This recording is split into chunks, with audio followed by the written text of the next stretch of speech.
Gentlemen, you can't fight in here. This is the war room. Welcome to Cornhusker Corner with Blake. Everyone in this room is now dumber for having listened to it.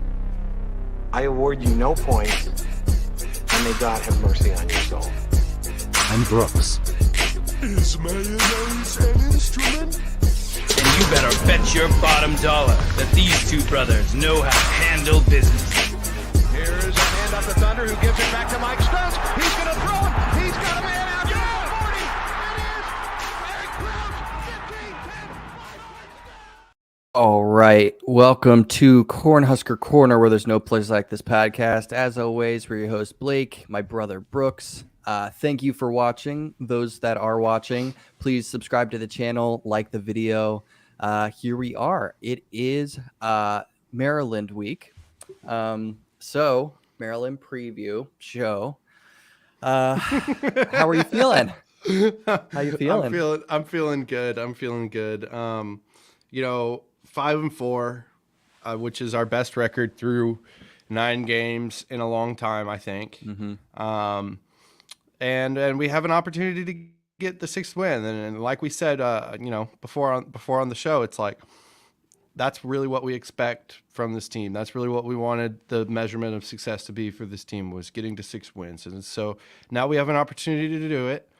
We were at 5 wins before last week. Yeah. The unfortunate thing is now we've lost, arguably, on paper, the most winnable game, of the last 4 games. So, but this Maryland one's interesting. Look, they're a program that started off hot.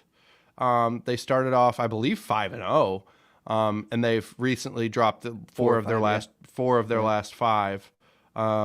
So they, Mike Loxley is the head coach over there, and Tua's brother is the quarterback over there.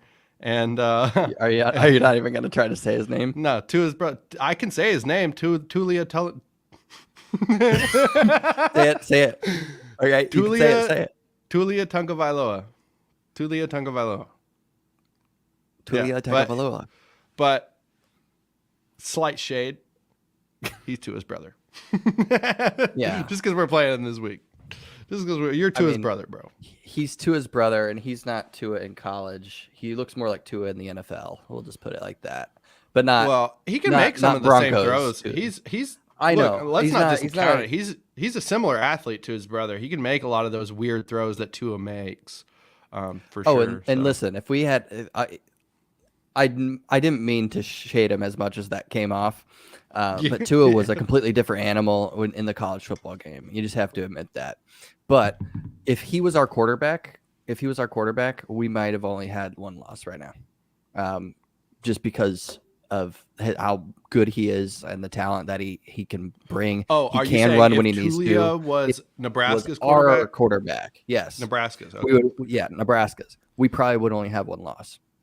Now he does. I thought you were talking if Tua was the Eagles quarterback, because I get confused with you sometimes because you talk about multiple teams. So I thought you were talking about if Tua was the Eagles quarterback. I was like, you already have 1 loss, so you think nothing would have changed? No. Eagles might be worse. Eagles might be worse. No, the Eagles would be worse. Yeah. Because Jalen is a hell of a game manager for that team, and he does a lot more than just in the pass game. He grits out a lot. He finds a lot ways to make more plays than Tua does on the Dolphins, for sure. Well, he doesn't have a Tyreek Hill to throw to. Yeah, just an AJ Brown.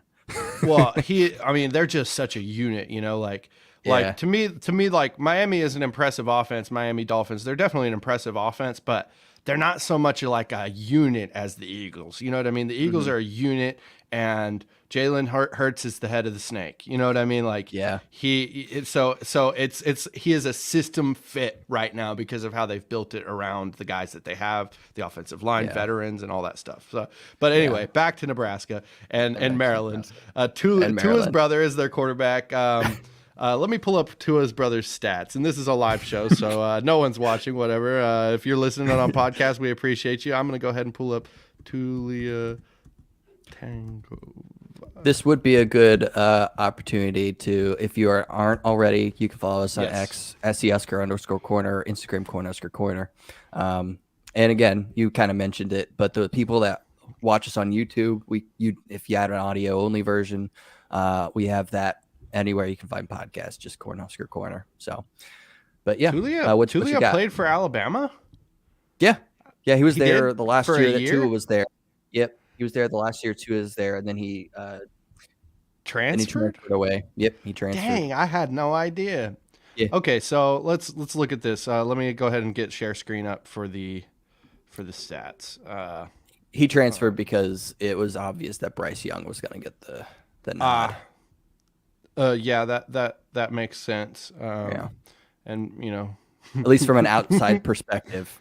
I mean, what did Bryce Young ever win a national title at Alabama? Off the top of my head, I don't the last think one he they won did. was with Mac Jones and Devontae Smith. Yeah. Yeah. So weird. Interesting. Anyway, so here's Tulia's stats. So this year, let's look at this year. 218 attempts, 335, completion percentage 65%, 2,400 yards, 7.4 yards per completion, 21 touchdowns, 7 interceptions.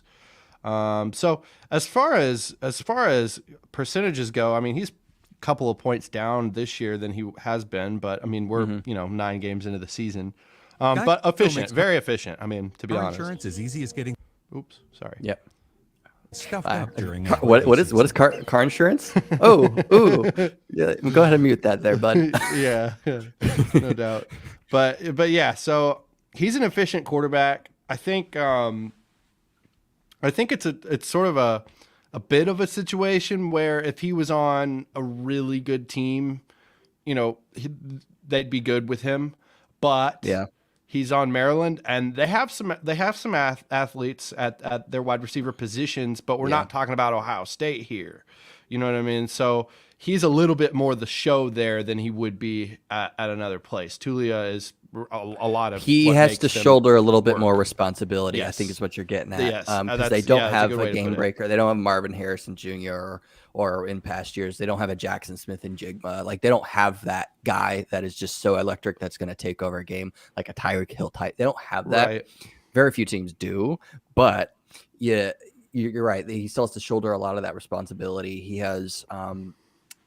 He does from all the games that I watched, and I have watched a good amount of them, that he does have a tendency when he gets under pressure to throw some interceptions.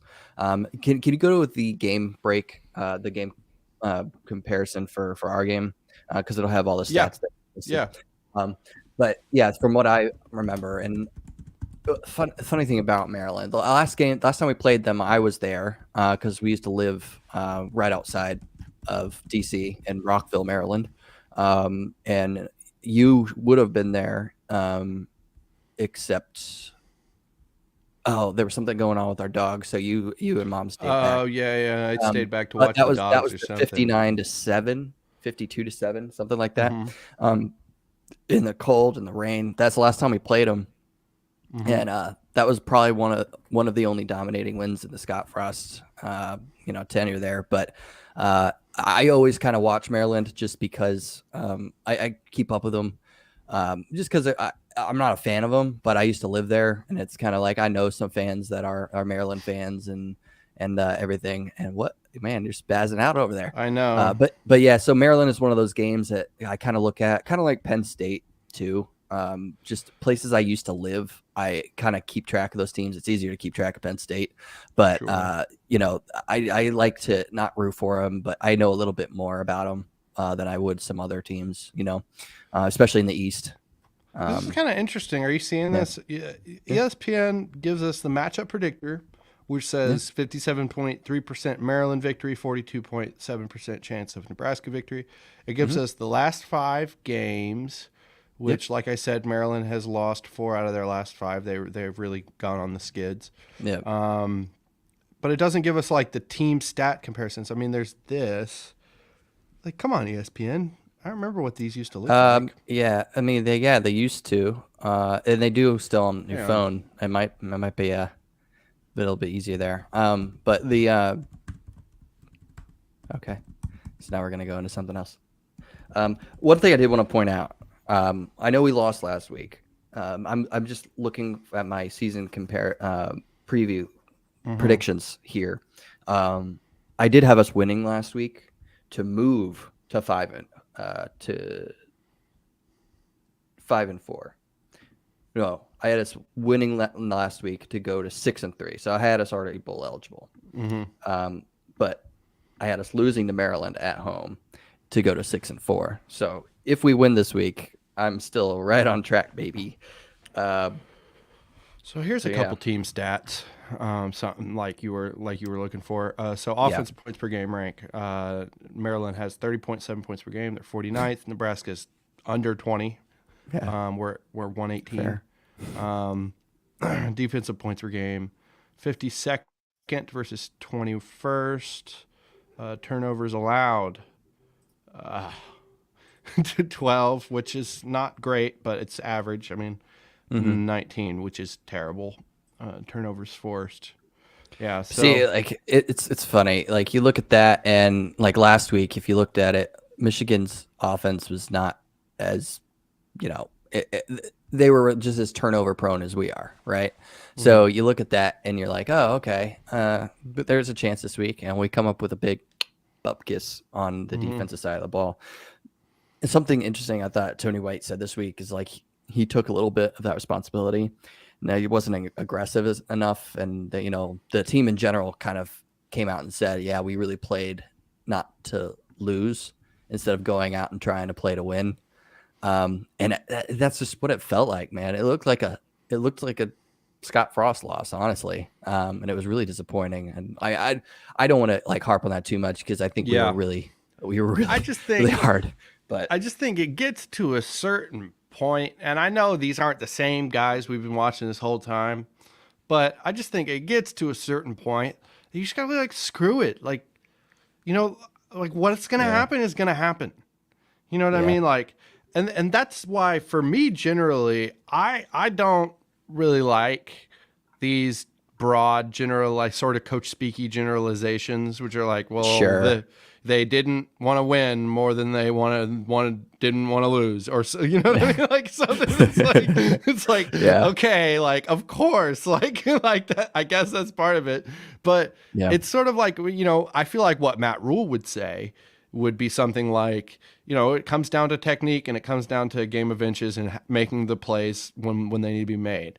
And I also think what Ice Cube would say would be. No, Ice Cube. I heard him on I think probably Joe Rogan a couple months ago, and he kept talking about the moment of truth, and it actually stuck with me. That's a good way to look at things. It's like all your training is to prepare you for the moment of truth, right? So it comes down for this team, like what are they going to do in the moment of truth? Like when that moment arises, if you're a guard, your moment of truth might be on an ISO play, or if you're a tight end, your moment of truth might be that play where you have to seal the end and a guy that's much bigger of you. If you're a wide receiver, Malachi Coleman the other day, there was a highlight of Malachi circulating around of his blocking, and Malachi's moment of truth in that play was he knew he had to crash down on a senior linebacker who had 40 pounds on him probably. And what happened? Malachi delivered a blow. He was really met with pretty intense contact by the linebacker, but he kept at it, and so Malachi rose up in his moment of truth. So that's really what it comes to me is that's why you train in the off season, is what are you going to do at your moment of truth? And that's really where that comes from, that idea of like, well, they were playing not to lose instead of playing to win. It's sort of like a little bit, you're sort of talking about the pucker factor in that moment of truth, right? You are. But I mean, they were playing with the pucker factor. But they were. You're right. Yeah. I mean, that's a better way to put it. That's less coach speaky. Yeah. But you're right. That is what they were doing. But I basically just dissected coach speak and made it a little bit more digestible. Sure.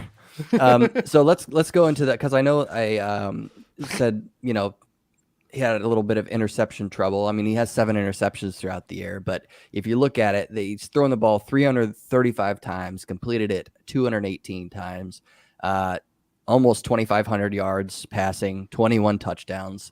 They're definitely a pass-heavy team. Yes. I don't know what their play calling ratio is, but you watch them, that's just what they are. They're a pass heavy team. I think you see the matchup predictor here, 57-42 in favor of Maryland. I mean, it's fair. Unless I checked, they were like 2 points up. It's probably going to get either further or closer come game time. I think 2 is a little close. I think they'll. Let me because you follow that stuff a lot more than I do. So Yeah. What do you think the line is at game time? Well, right now Like it's a fair 2.5, minus 2.5 Maryland. I think it could inch closer as the game gets closer because I don't know. There's just a factor for Nebraska, but it also could get further away. Like I'm not an expert in any of this stuff. There's 2 arguments. It could get closer because there's a factor for Nebraska where Maryland's lost 4 of their last 5. Their coach one of their coaches, offensive coach, I believe. Sumlin, or was it Sumlin? Somebody had a DUI. I don't want to throw Sumlin under the bus if it wasn't him, but somebody on their staff had a DUI. So that's never good. Andrew Reed's son. Was it? I don't know.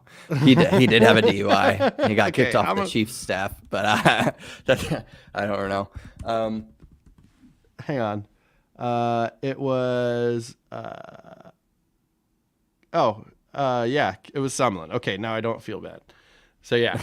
So Sumlin was, I believe, their offensive coordinator. He got a DUI. That's never good. They're on a 4 out of 5 game skid. They've lost with losses to Illinois and Northwestern included in those 4 losses, which we've seen both of those teams. They're nothing special. Let's be honest. No. So this is a winnable game for Nebraska. Just doing especially that Illinois math. Game, and especially that Illinois game, with how many times we turned the ball over in the red zone and didn't come up with points in the red zone. We talked about it. We could have easily beat them like 35-7. It was that dominant of a win, and we only ended up beating them 20-7. And then they only beat them. They only lost to them by 3. Yeah. So look, close. and Northwestern is a team that no matter what has happened Northwestern is a team that no matter what has happened with Nebraska or them in any year, they always give Nebraska trouble no matter what. They're either beating us or just like hanging in there when they shouldn't be able to hang in there. And they were at Northwestern. And they were they at home Northwestern? Field advantage. Yeah, that's where Maryland was when they lost. I'm talking about Nebraska's win over Northwestern. That one was that one was. I feel like the score didn't tell the whole story to me. That was a game where I feel like Maryland where I felt like Northwestern played hard, but Nebraska kind of dominated. So those 2 teams are like we dominated them, right? That's the point. And then they go on and they beat Maryland. Now maybe they caught Maryland at the right time, but I don't know. I said the same thing about Michigan State last week. With almost the same exact quote from Bill Bush. But, he said Maryland is probably one of the worst locker rooms in America right now, as well as Michigan State, because Maryland is on losing 4 out of 5 and having a coach have a DUI. That's never good. So, we're catching them at home. Yeah, we're catching them at home. I think that's our saving grace is catching them at home. Yeah. So that's the argument. That's the argument for why the spread would shrink. The argument for why the spread would grow before then is you just look at who has more pressure on them right now. Well, Nebraska, no doubt about it, because of the amount of support that Nebraska has, because of the amount of brand of recognition that Nebraska has, and because of the fact that they have 5 wins and 3 games to get 1 more win to get to a bowl game. They have not got that monkey off their back yet.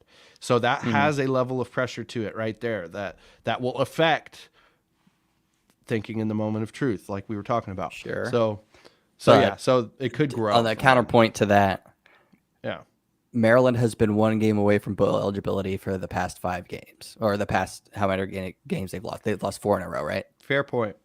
Yeah. So you think, okay, well, we can get bowl eligible. That's in the back of the guy's brains. It is. There's a little bit of that pucker factor for them too. But not as much as at Nebraska. Not as much. No, not as much. Especially with like they went to a bowl last year, didn't they? So yeah, exactly. That's my point. It hasn't been 6 years. Yeah, but being in Lincoln, having that little that pucker factor, like what if we blow it? We went 5-0. What if we can't do it? Because after this, don't they play like Wisconsin and Iowa?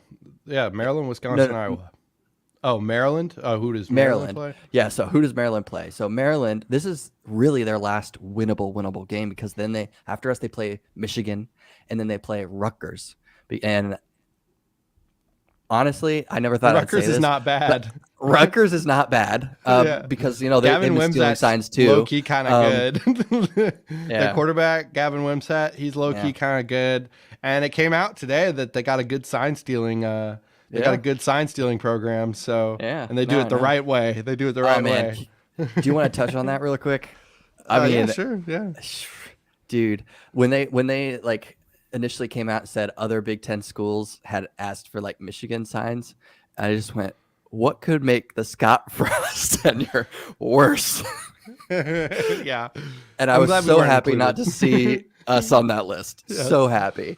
That was just my thought on it. But I heard a couple of comparisons recently talking about the Michigan situation that was like, yeah, that's a good comparison.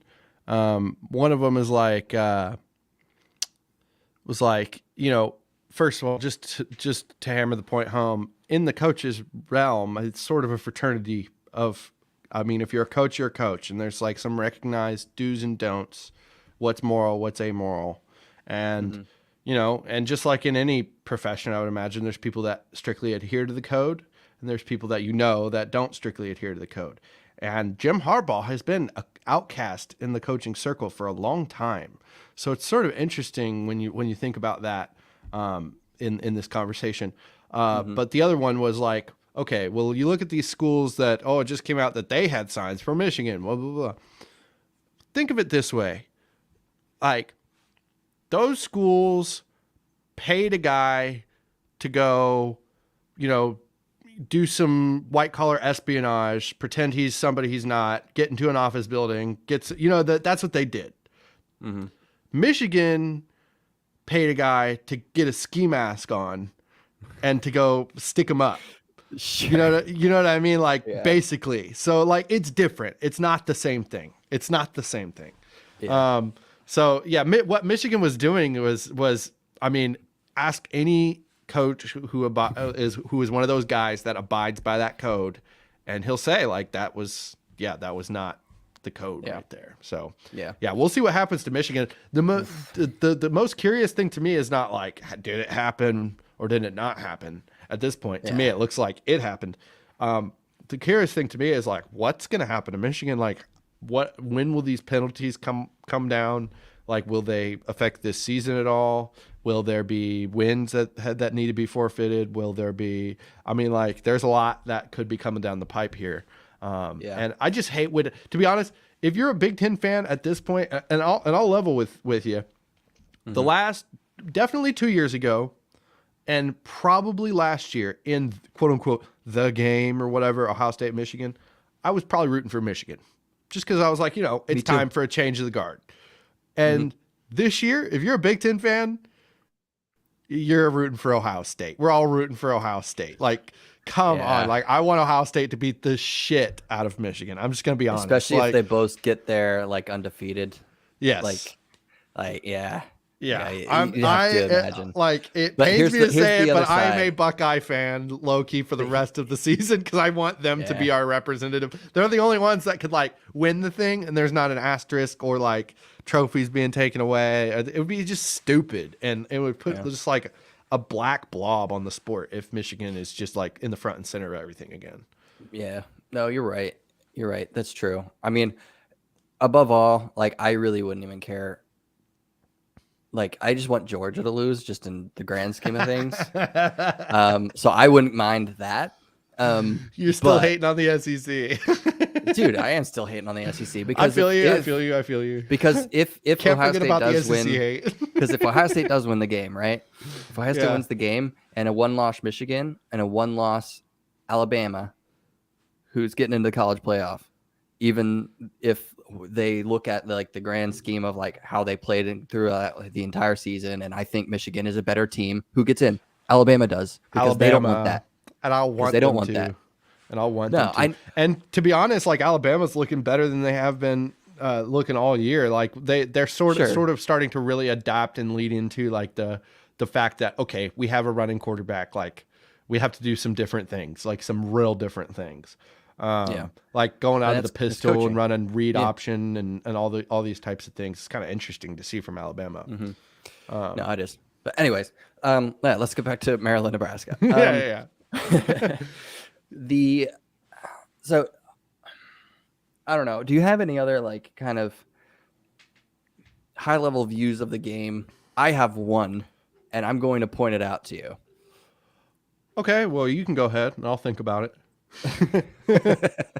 Yeah, if you already have I was hoping that you had one so I could pull this back up. Well, I mean, I'm thinking about it this way, like it's time for our freshmen to not just be like, oh, they're out there.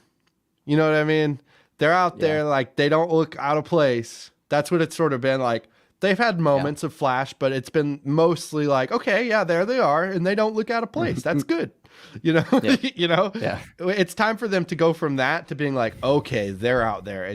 They're making an impact. You know what I mean? And I'm not saying they haven't been making an impact. I mean, pointing to Malachi Coleman's blocking in general, but on the offensive side specifically, like it's I'm time really for somebody looking for to step up. That's not Harburg. Yes, who's not Harburg, and to step up in a big way. You know, like not just like he had one play this game. Like no, like somebody to make multiple catches in multiple big situations. You know what I mean? Have big plays. That's what we really need from some. We need someone out there to have a big cock, not a peacock, which is what the game is streaming on. Fair so play the game. That's the only reason I made that joke. But it's one of the only situations where that joke, like, you know, it works. Works. But so it's streaming on Peacock exclusively, right? Yes. Do you even have Peacock, my friend? I actually do, because I got it so that I could watch Five Nights at Freddy's. And and then I just use one of those things where you get it for a month and you put it on a card that you know it's just gonna be declined a month later. Cash App card. Cash App card. That's what you. It's Cash App card, because it's a preloaded card. If they take preloaded cards, ain't no fraud about it. Like y'all took a preloaded card. Anyway. So I don't. If it is fraud, I'm admitting to it right now on YouTube live stream. So. It's not. It's not. Anyway, no. So I got it for a month to watch Five Nights at Freddy's. It was okay. It was fine. It was a little bit. There were parts of it that, like, probably the first half of the movie I really, really enjoyed. And then there was one part, and you're probably going to know, that kind of switched tones. And I was just like, yes. Okay, so, like, that was my problem with it. Because, like, to me, if you've ever played Five Nights at Freddy's or even seen anybody play Five Nights at Freddy's, the game is it's a horror video game about working really against a clock that's a long clock. It's the opposite of a short clock. Like normal working against the clock is like 10, 9, 8, 7. This one is like, oh shoot, I have to be here 5 nights. And the thing's called Five Nights at Freddy's. Like, when was he, you know what I mean? Like, there was no like stakes. There was no like he has to be here. You know what I mean? I think they should have had something going on where it was like it played out like the video game a little bit more. Like, you know what I mean? Where it was like he had to be, maybe he was trapped there for 5 nights, or maybe like, I don't know. Like, I have no idea. I'm not a writer. It just seemed like it wasn't very true to the game. It was a little bit like, what? They went that direction? Okay. Well, I mean, it wasn't. They skipped a couple steps. They basically skipped from the first Five Nights at Freddy's game to like the 5th one, right? Right. With like the origins of everything, and I don't want to spoil in that, but like I liked the very, very end when the guy came in the suit. I really liked that. Stu, I mean, that was Stu Mocker. Is that his name? His actual name? No, Matthew that is his Lillard. name from Scream. Okay. That's his name from Scream. Okay. No, and I Yeah, thought he no. was great in that role and everything, but it Matthew was Lillard. entertaining. Yeah, that's Yeah, right. Matthew Lillard. Yeah, he's a great actor, honestly. I like Yeah. him. Anything he's in, he plays a type. There's a type, certainly. Like a little bit awkward, kind of awkward, funny. Yeah. But yeah, I thought it was good. Anyway, I got it for Five Nights at Freddy's, and then I've been watching Psych. Okay. Yeah, but because it's Peacock exclusive now. They even have movies that they've made in association with Peacock at this point. So it's a Peacock show. They even have a joke. I don't want to spoil it, but they even have a couple of jokes in the most recent movie that like points to the fact that they're exclusively on Peacock now. That's funny. Yeah, but So- it's a good show. Anyway, but it's on Peacock But anyway, the game. it's on Peacock exclusively. Exclusively. Yes. And I think that is so dumb. Just I don't like that the NFL is doing it with Amazon Prime, like on Thursday Night Football. I don't like that, and I haven't liked the games that they've put on Peacock. I didn't even know it was happening until like Illinois played on Peacock one week, and I was like, oh, that's weird. Why would they do that? I was like, it's like I feel bad for the people that have to watch on Peacock. Right. Here I come.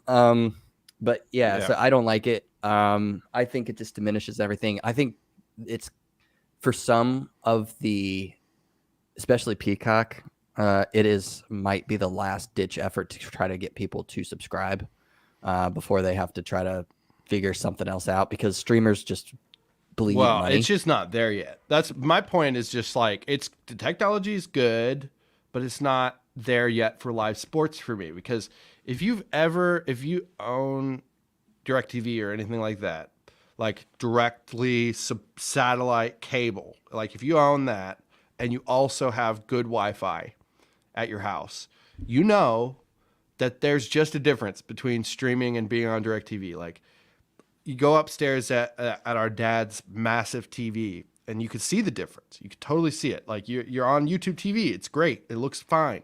It's probably the best of all the streaming I've seen. Have you But tried you get watching it it on on- your PlayStation as opposed to the smart TV though? It's so much better. I'm just saying, like, there is a difference. Like, you get on DirecTV, it is seamless. It just, like, goes from one channel to the other. There is a previous button, which is something that almost all of these streaming services need to work into place. TV has one. I'm sure it does, but also not everything's on YouTube too. So Peacock specifically is annoying because now you got to go straight That's to annoying. Peacock. You can't you got to exit out of the app to go watch another game. You can't, you know what I mean? Yeah. It's frustrating. So my point is it's just not quite there yet. Like if you go to DirecTV, you just press previous or you press 59 and it goes straight to 59, no lag. And you know what I mean? Zero. And I don't mean like a little tiny. No lag. It goes straight there, and it's in HD 4K. Like it looks great. And sometimes even on YouTube TV, you change channels. There's a 2-second lag, which is fine. That's not a big deal. But in a game situation, you're moving from play to play sometimes. You know what I mean? You're looking at a game, one play, and another game, another play. So it has that 2-second lag, and then you get there. And it's like 720p for 5 seconds, then it's 1080p for 5 seconds, then it might snap into 4K. Yeah, you know what I mean? That's the Like, problem you run into when you don't have like great internet like you have over there. True. I never run into that. I mean, it's fine. It's fine. Like I'm telling you, in any normal circumstance, like if I was just watching TV, I wouldn't even notice it. Yeah. But in a game circumstance, it's just not quite there yet. They need to work some things in the user interface of a lot of these streaming services to make it feasible.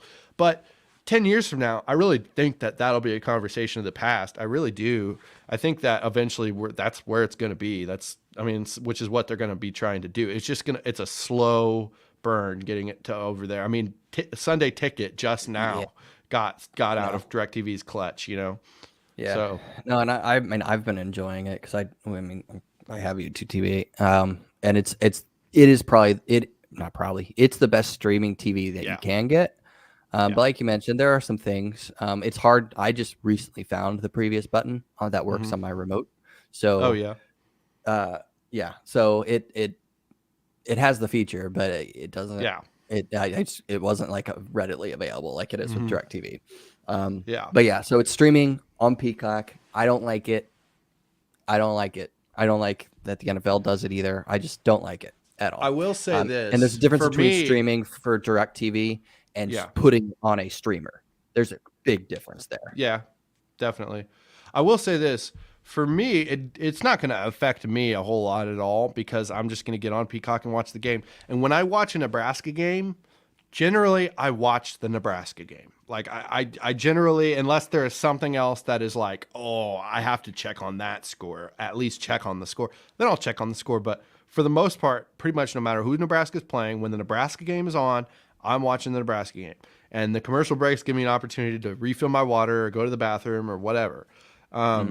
So it won't affect me a whole lot, but people who watch the Nebraska game and flip from the Nebraska game to other things, yeah, you're going to want to have your laptop out with the Nebraska game on and then the TV flipping to other games, or the TV on the Nebraska game and your laptop flipping to other, you're going to want to have a two TV situation. Because I hate commercials. I hate them because they're all the same commercials. There's no variety, and they're the same commercials all season. Too, man. They're all season. They're the same commercials, and then they start to get into Halloween ones, and all the Halloween ones are the same. But then halfway through October, they start bringing out the Christmas ones. Yeah. And so like the Christmas ones are going to be here until the end of the season, and they're just so annoying. They like slowly phase them out over like a 5-year scale. Like you'll see the same commercial for 5-6 years in a row. Yeah. And then you probably won't see that commercial. And then they'll bring it back 20 years later as like a classics. You know? And you're like, oh, I remember that. Oh, I remember that. I hated my life back then. I hated my life back then. No, but I feel you. I don't mind the commercials. I don't even watch them really. Usually when the commercial hits, I'm on my phone or I'm going and getting a snack or I'm doing something. So but it won't affect me much. But that's pretty nuts that it's on Peacock. Yep. Pretty peacocky. It's pretty peacocky of them. Yeah. Yeah. All right. Good thing there'll be commercial breaks so I can peacock because it's on Peacock. The commercial break does give you a chance to peacock. Yes, for sure. Indeed. Indeed. Indubitably. All right, so let's get into our predictions here. Yeah. I mean, I think that I'm looking at my season prediction here, and I don't know. Do you have a ready available? Because I'm still getting a little bit of thought. So, I think that it's a little bit of a matchup nightmare for Maryland. I think that Nebraska, like if they come and they bring their A game, especially defensively, like I really think that they have a good offense. They have some athletes, yada yada yada, but our defense is like our defense has the athletes to match their athletes. Is my point. Like the argument was made going into the Colorado game. That was like, oh, Nebraska just got a bunch of corn-fed white boys everywhere. They don't have the speed to match up with Colorado. And to be honest, at this stage of the year, I feel comfortable saying it, that I'd take the athleticism of our DBs over the athleticism of whatever Colorado has, to be honest with you. I like our guys. I like them. Yeah. They're very athletic on the back end. And I think that this is another opportunity of the year to prove that. So I think that our DBs are going to come out with a chip on their shoulder. I see Tommy Hill having an interception. I see Marquise Buford having a breakout game, reminding us of who he is. And I think that inside, I think just our defense overall will have a chip on his shoulder because last week the film doesn't lie. If Coach Rule's doing his job, and I think he is, then all the players saw it. The film doesn't lie, and there was a little bit of trench domination that happened. They got a little bit dominated in certain moments of that game last week, and didn't quite play up to standard. So the whole defense will have a chip on their shoulder. I think the offense will start to put things together a little bit more. And is Is Umamuelen back? Umamuelen is in he's in concussion protocol. Last we've heard, and he was in concussion protocol last week. The protocol is lots of checks all day, every day, pretty much testing your cognitive stuff. So it could be weeks, it could be tomorrow. That's just the thing about the concussion protocol. So if he's out of the protocol, I assume he's healthy otherwise. But so because I think we missed him last weekend, I think we missed him last weekend. Because that's what made me think of it. Yeah, because he's really started to shine a lot, man. Yeah. He looks. I like Linhart, and I like James Williams, and I like Riley Van Poppel, and a lot of these freshmen that have shined on the defensive line. But I think that like Uman Mielen, if he like fully like steps into what I think his potential is, he's got like top draft pick, not like number 1, but he's got like first round, maybe late second or maybe early second round draft pick like written all over him. If that's what he looks like his freshman year, I mean, he's a bit of a specimen. So we could use him along with Linhart and James Williams, baby. The skinny white dude, James Williams. I love seeing him out there. He's got a hell of a first couple of steps. And I think, like I said, I think our offense will start to put a little bit more together. I think Emmett Johnson's getting more and more comfortable. I like that we have an emphasis on ball security. You can see it, and eventually that will start to pay off. Okay, like all rain must stop. Eventually that will start to pay off. So I think our offense will start to put more together. Like I said, I need to see our freshmen rise up from the offensive side. If all of that happens, I do think that like we can beat Maryland and really kind of handle them. I don't think we blow out anybody just based on the structure of our team, but I just think we could handle them. And so I look at it as a 24-13 Nebraska win. 24-13 Nebraska win. All right. Yeah. See, here's where my thought process is going. This is really where you're going to hear dog squeaks in the background. No, this is where you're really going to hear or see the coaching. Because if the defense comes out and they played like they did last week, we are going to get blown out. We are. They can throw the ball, and they can throw the ball well. And if you let them get hot, you're in for a long day. And I haven't seen enough. I haven't let my heart trust enough yet in just the team and the coaches. Like, I've seen great things this year, don't get me wrong, but I haven't trusted. I don't think I have the trust yet after a loss like they did last week, because it's not like Michigan, right? It's not even like the first two. Those were beginning of the season, growing pains, a little bit different. The whole season's in front of you then. Now it's the crunch time. Now it's important. These are important games that you have to win, and I don't know if they're going to be able to do it against this team. I think we're a little bit mismatched at a bad time. If we would have clinched last week, I would be completely different. And this would actually be a trap game right now. But as things stand, I mean, it still is kind of that, because the West They're already in a shot trap. the bed. Yeah, the West shot the bed last week. So, but you Double trap. triple trap. So I think, unfortunately, we do drop this one. 35-17. Well, we'll see. And if that does happen, that will start to get everybody pretty nervous. I think everybody across the fan base will start to implode on themselves just a little bit, and that includes myself. I am culprit number 1 on that one. Yeah. Because let's get one thing straight. I like Matt Rule, and I like what I've seen, everything that I've seen coming out of the program. As far as the videos they've released, as far as how the players play and how they conduct themselves in front of media and a lot of that stuff.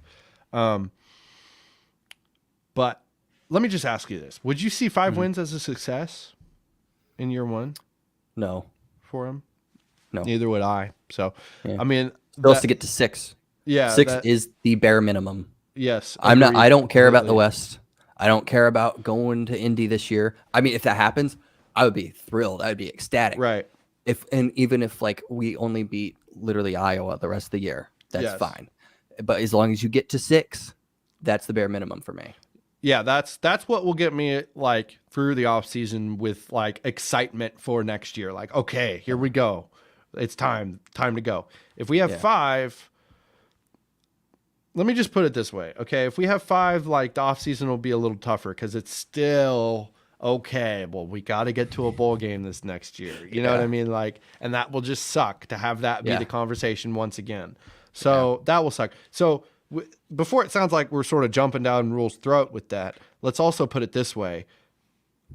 So on one hand you have that, and on the other hand you have, well, his offense is freaking decimated. I mean, like, the quarterback that he brought in, it was admittedly his biggest mistake, and that imploded into his face. And then any weapon he had on offense either got hurt, or quit the team, or got hurt, robbed a vape shop, or quit, got hurt, robbed a vape shop. That's funny, but that's not fair. He didn't even get his waiver approved. Okay. Let me stick the landing. Got hurt, robbed a vape shop, or quit the team to join the local theater scene.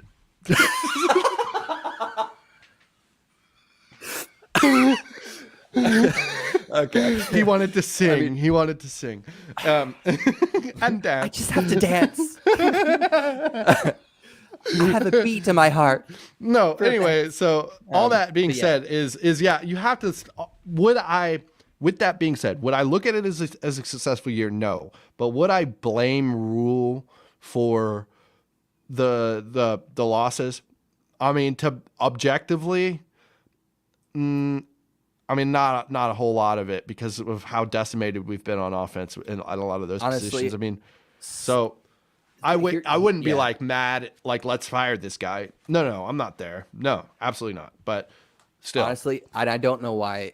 Like, if you go 6 or 7 wins in that range, I think he has a legitimate shot of being like I don't know if there's another coach in the Big Ten right now that you can look at and say like what he went through and what the product on the field displayed from a team that last year won 4 games last year, right? Mm-hmm. So you go from a 4-win team to a 6 or 7-win team with all those injuries, with all that stuff, and you beat teams that like you weren't supposed to along the way. I think that there's a legitimate shot there. That's getting a little bit cart for the horse, but that's kind of like how much that I would be impressed by getting there, you know? Well, let me step on up and put the cart all the way in front of the horse. This string of 3 games has the potential to be the biggest 3 games that Nebraska has had in a long time, because there is, with the way everything is laid out. Now, we're not in the program. You know, if we were in the program, we'd be having to sit here and talk about, well, day by day, what, 1-0 this week, all that stuff. But we're not part of the program, so we can sit here and talk about, well, crap, if they beat Maryland and then they beat Wisconsin in Madison, the Iowa game this year is the biggest game Nebraska has played in 10 years. Mm-hmm. Mm-hmm. Like, think about that. So there's a lot to play, to play for. Because not just playing to be spoiler to somebody, it's playing to get somewhere. You know, you're right. Because recruiting can be a springboard. And if something like that were to happen, then like you just recruit off of that. And I think Rule is the type of coach. You hear people are like, oh well, one of the arguments going into last year was like, well, their recruiting classes, Michigan was like, well, their recruiting classes didn't improve all that much coming off the backs of a college football playoff berth. Did Jim Harbaugh really take advantage of the success that they had on the field? So that's a conversation. Some coaches take advantage of the success that they had on your field. Nick Saban turns a title into 5 more titles. You know what I mean? I think Rule's the type of guy that it will compound with Rule. He will take advantage of the success that he has.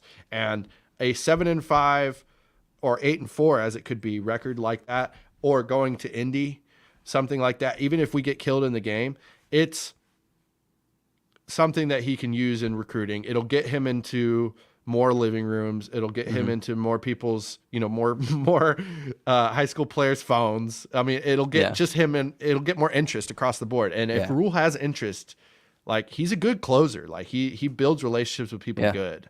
So yeah, there's a No, lot you're to right. play for these last You're two right. games. There- Don't want to there is, get but it too starts- ahead, but we got to go No, but 1-0 this week, baby. Yeah, there you go. You got to go 1-0 this week. Yeah. But yeah, no, I think that's a great place to end. But yeah, that's going to be it for today in the Cornhusker Corner. Please like the video, subscribe to the channel. Even if you hate us, give us a like. We love you long time. Follow us on X at @CHusker_corner and Instagram Cornhusker Corner. Don't know why I said that. But yeah, anyway, that's going to be okay. As you throw up IGC. Okay. I always remember that there's no place like This podcast.